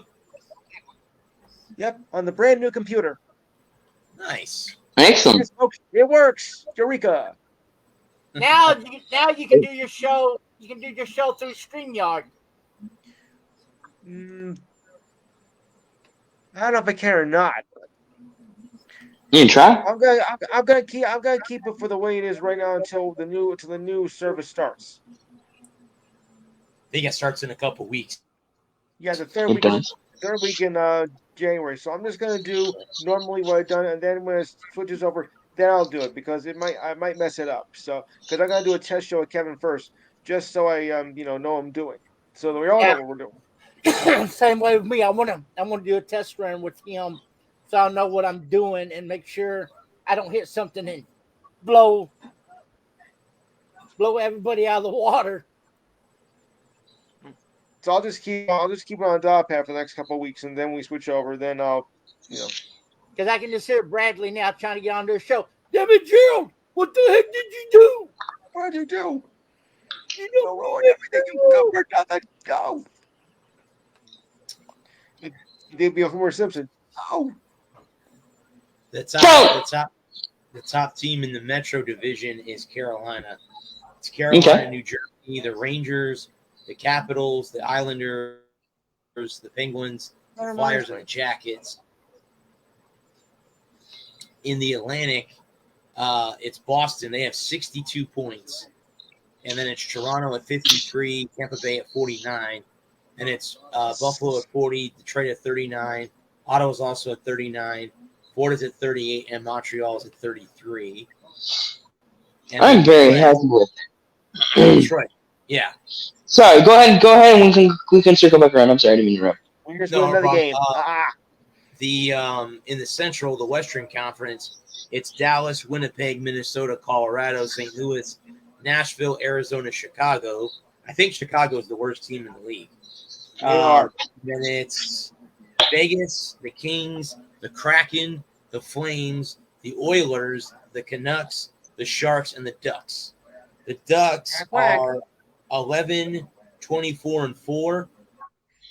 Chicago is 8, 25, and 4. So I think Chicago is the worst team in the National Hockey League right now. You're in middle of January. You're only 8, 25, and 4. Now that is sad. Yeah. Brad, did you hear about this? Vince McMahon back at WWE ahead of Cell. He's gonna sell it. He's looking to sell it. Somebody should sell him. Well, how much of a nickel does he want for it? I'm gonna say, what does he want? $3 billion I got it. For it. Let me go read this and see what ESPN's report. Ooh, I found a penny. Ooh, I got another penny.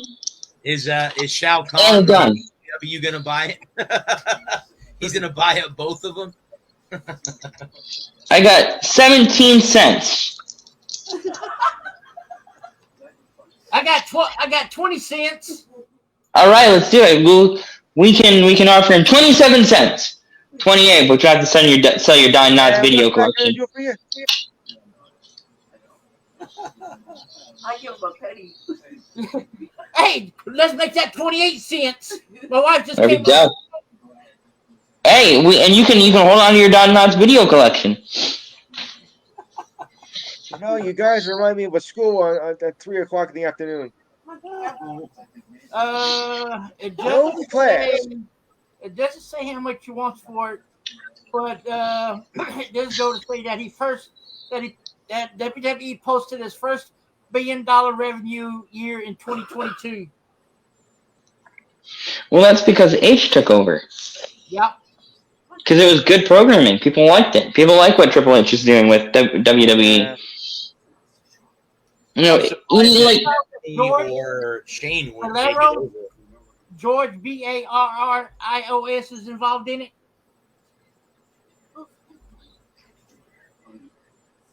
I don't recognize the name. I don't recognize the name either. I still got a funny feeling Eli Musk is going to try to buy it. Yeah, I think he's got his plate full. Either him or Tony Khan. That's what I mean. Will Khan buy both of them? I mean, look how it worked out for Vince, though. Yeah, he bought the WCW. That didn't. It really didn't work out in his favor. Nope. Yeah, but I think Tony Khan's a better businessman. Yeah. I don't know. I think 20 years ago, the best businessman in wrestling was Vince McMahon. Yes. Yeah. I mean, he buried the NWA. He buried, Southwest. He buried WCW. He ate everybody alive. He buried ECW. Somebody that can buy WWE, and that would make Vince McMahon mad. My wife just said it. Donald Trump. No. No. You know who would make? You know who would make? You know who would really make a Vince McMahon mad if he put in a bid? Who? Anybody want to hazard a guess? You? I say Steve Austin. Nope. Triple H? You got it. Nope. Ted, there it is. Ted Turner. Ted Turner. He owned the WCW prior to. Yes, he did. So wouldn't it be luckily if Ted Turner says, "Oh, hey Vince, you're selling it?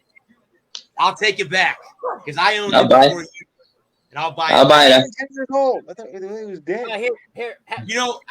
Honestly, you know what? I wouldn't. How about Dana White? Dana White would be an interesting choice. Ted Turner, Dana White, and Donald Trump.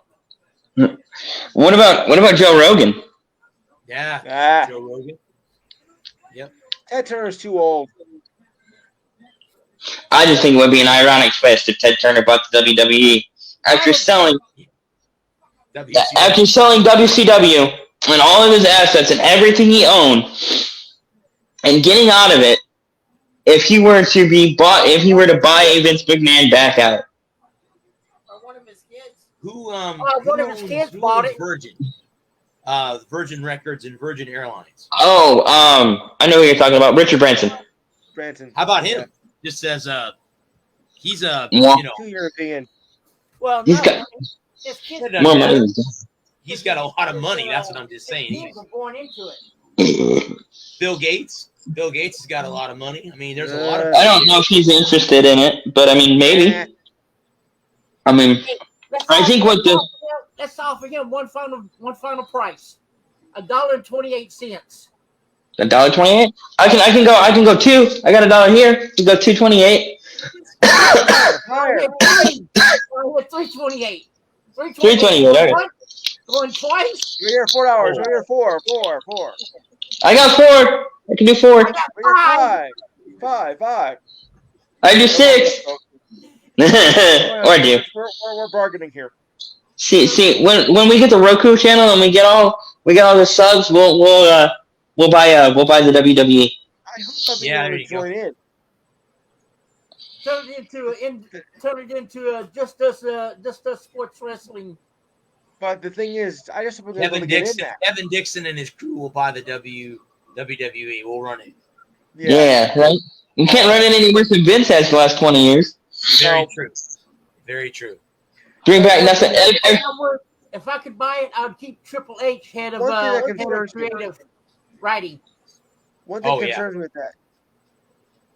I hope I'm going to be able to get in. I would keep Triple H where he's at.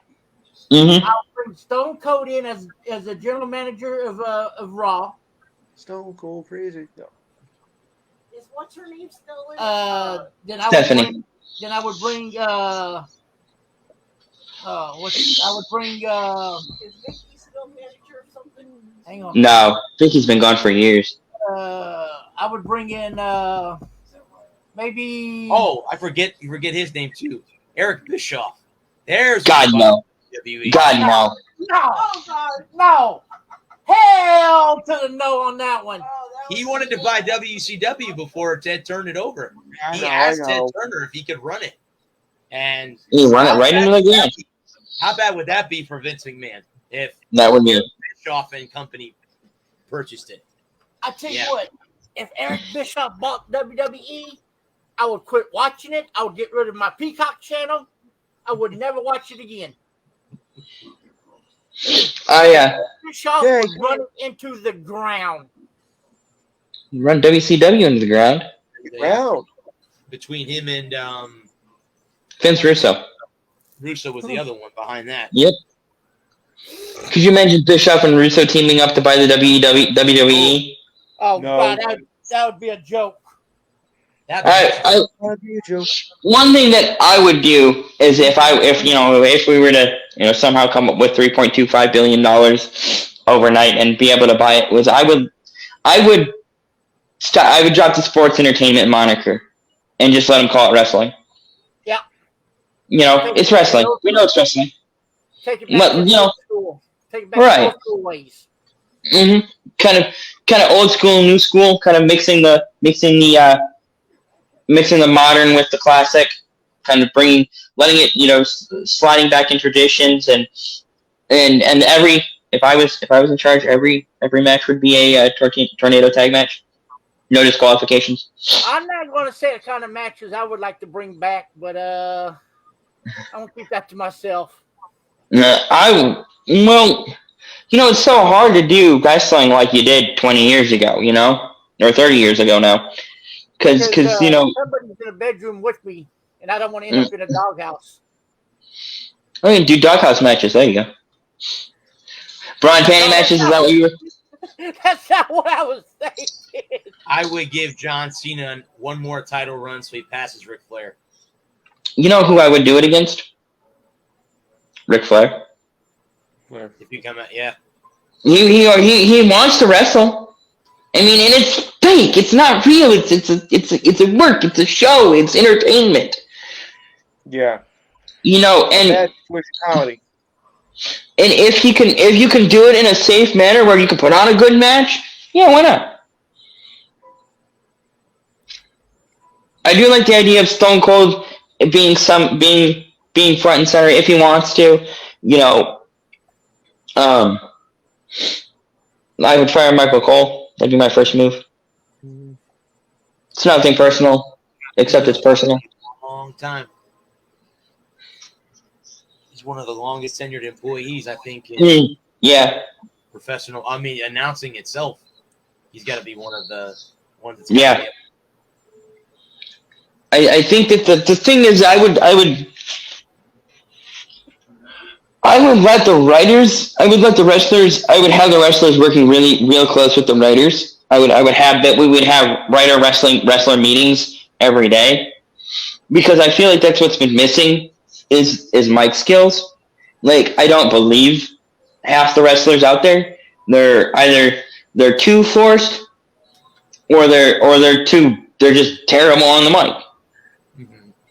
And I think that's one thing that's been severely lacking over the last 20 years. Yeah, I thought maybe.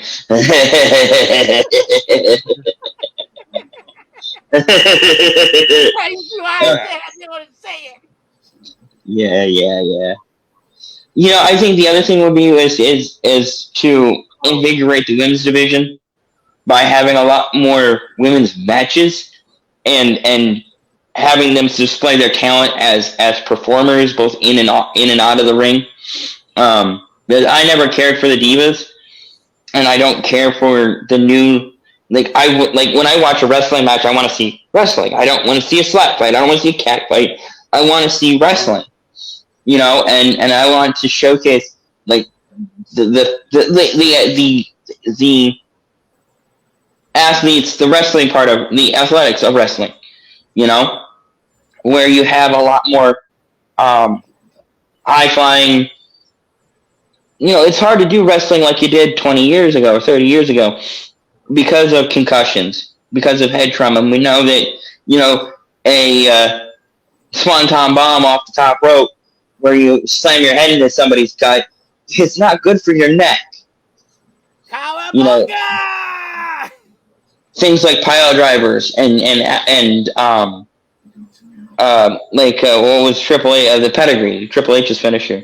You know, if you don't do it right and you drop somebody on their head, you know, and you know, like you were talking about football, I think it was on your show, with, you know, with concussions and concussion syndrome, you know, don't forget the Undertaker's tombstone.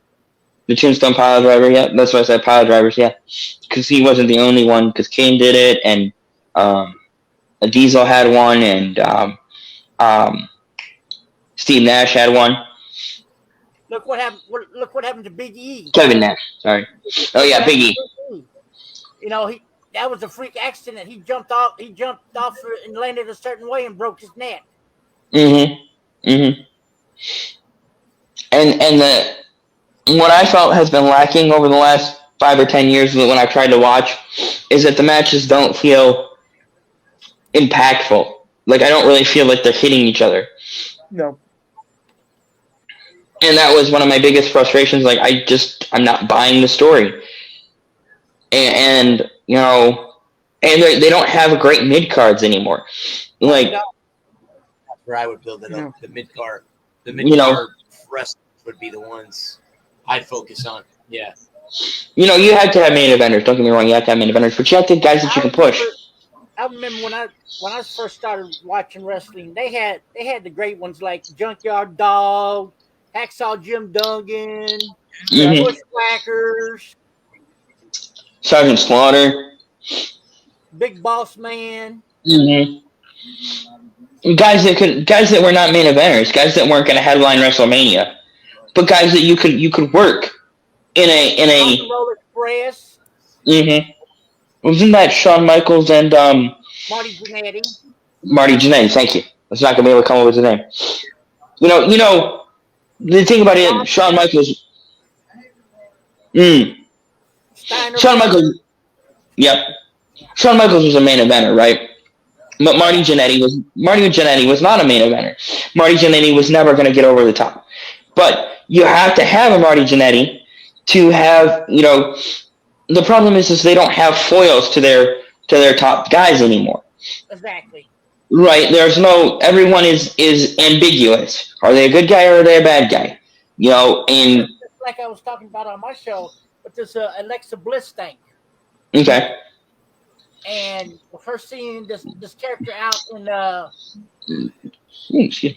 in the fan, out in the fans, and then that upside down thing on the screen.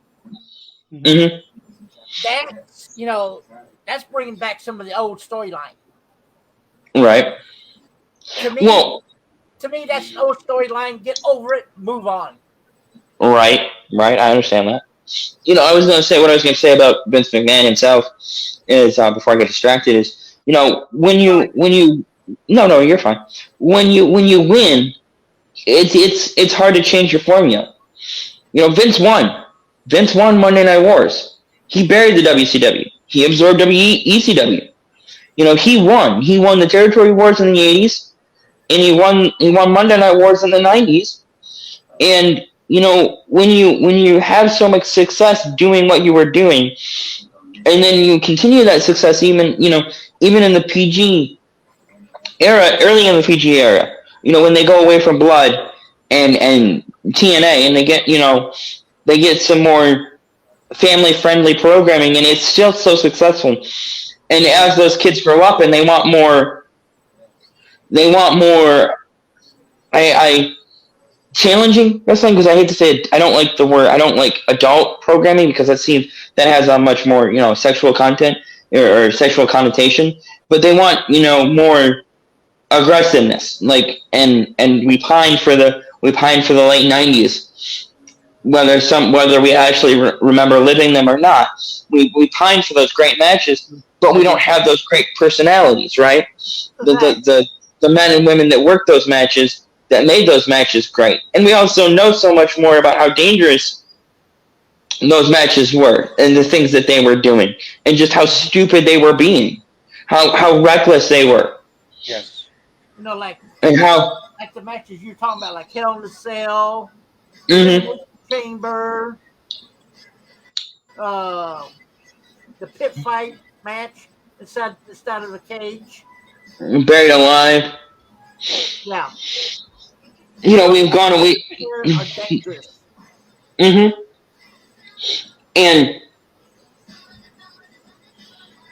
the talented, you know, just to be both a great actor and a great athlete is a rare breed.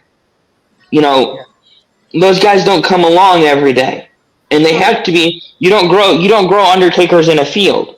You know, Kane doesn't grow on trees. And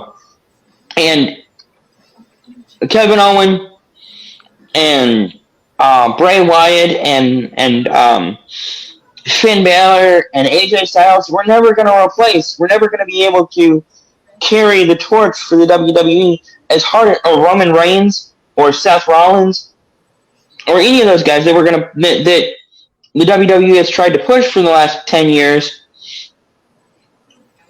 And then other guys that they bury, like a Bray Wyatt, Wade Barrett.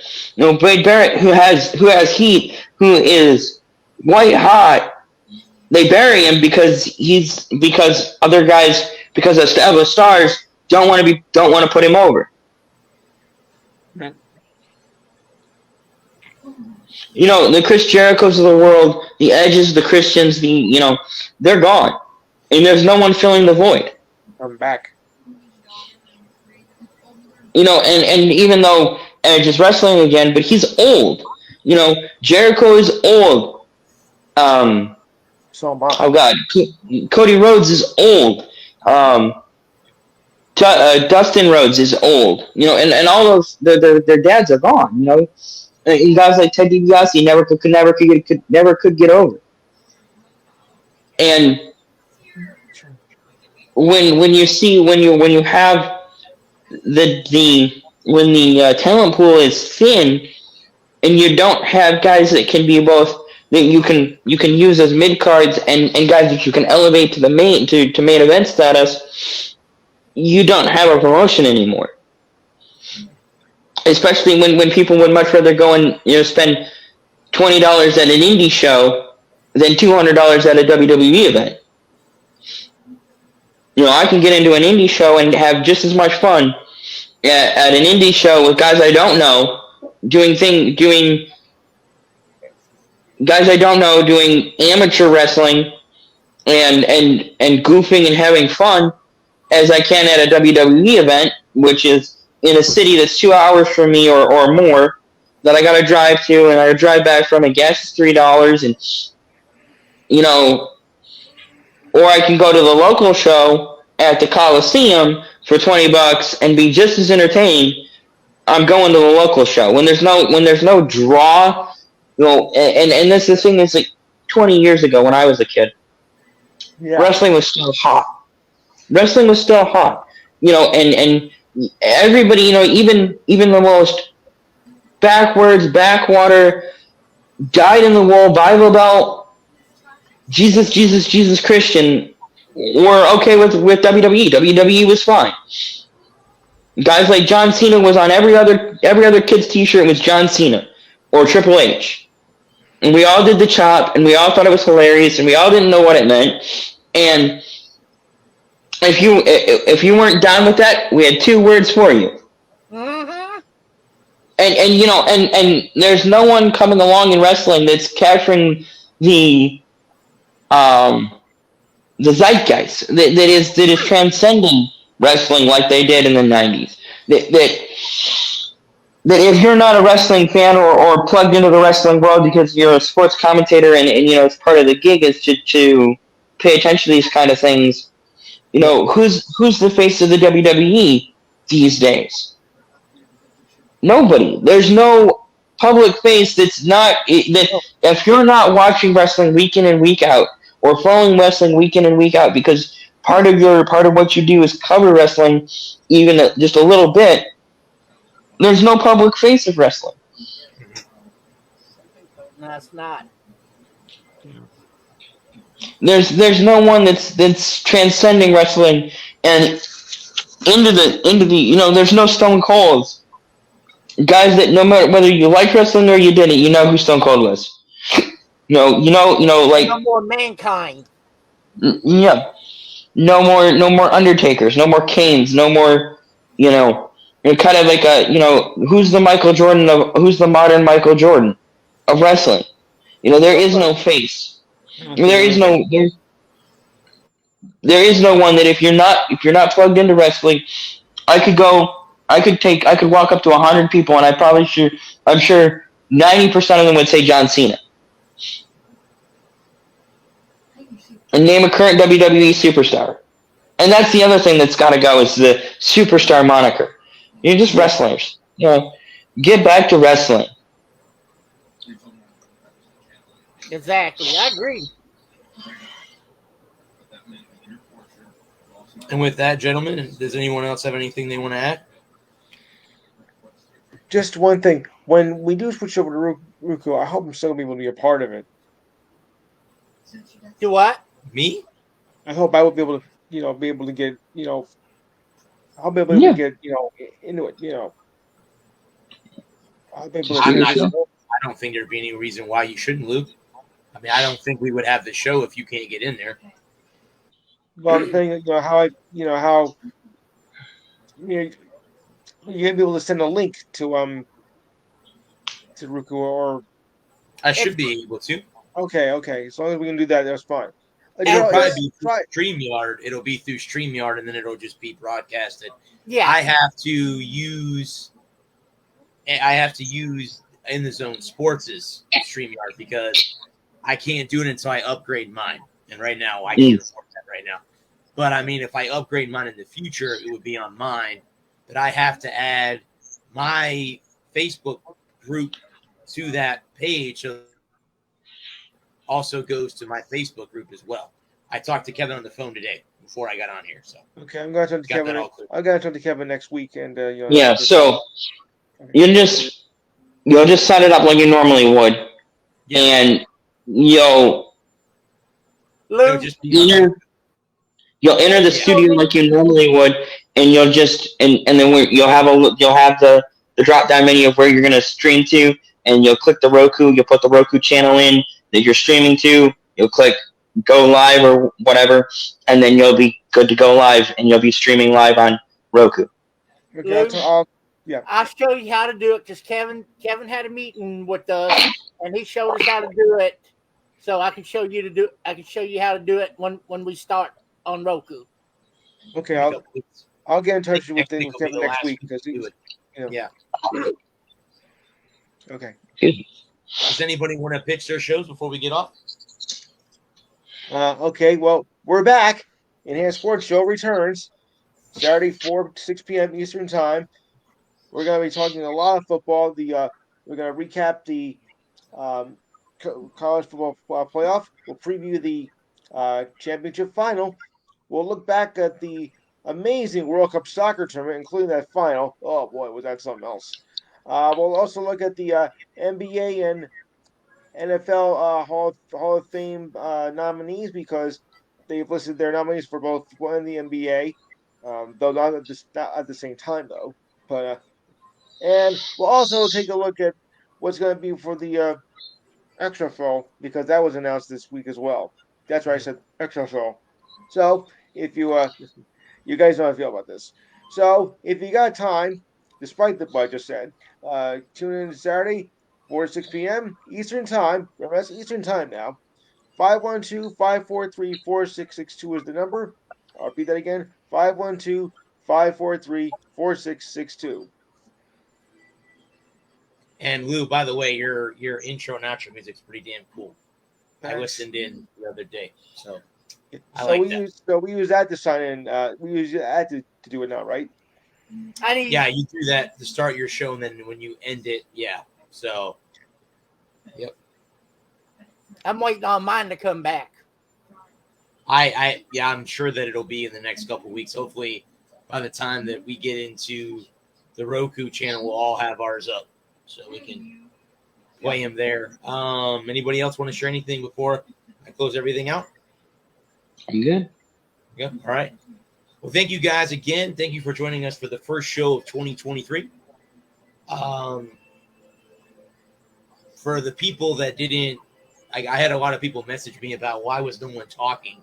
The 3-minute moment of silence was for players that the one that survived, people that have passed away. So that was what the 3-minute silence thing was for. I had people ask me, why was no one talking for 3 minutes? Well, that's why. But we'll be back, guys, next week, 8 p.m. Eastern Standard Time right here. We'll be on the Roku channel within the next couple weeks, but we'll still be live on here on the group page, so that will still be going on. I believe we'll probably be on here on the In the Zone page and then the Roku TV. I think is the 3 things we'll be going to. I hope maybe in the near future we'll use this and I'll be able to. I'm going to try to do it on Twitch, but that'll be a future thing. Anyway, guys, thanks again. As always, I want to give a shout out to the men and women of our armed services. Thank you for doing what you do. To our first responders as well, thank you for doing what you do. Guys, we'll be back here next week. We'll recap Week 18, the national championship game, and whatever else we come up with as we because I was just reading an article on LinkedIn that the Miami Hurricanes are spending $100 million to upgrade their football facilities. So Miami is spending some money. But anyway, again, until we'll be back next week, these lovely gentlemen will be back with me as well. Until then, guys, we love you all. Until then, I'm the sports nerd Bradley Walker. Peace. Cut, print, send it.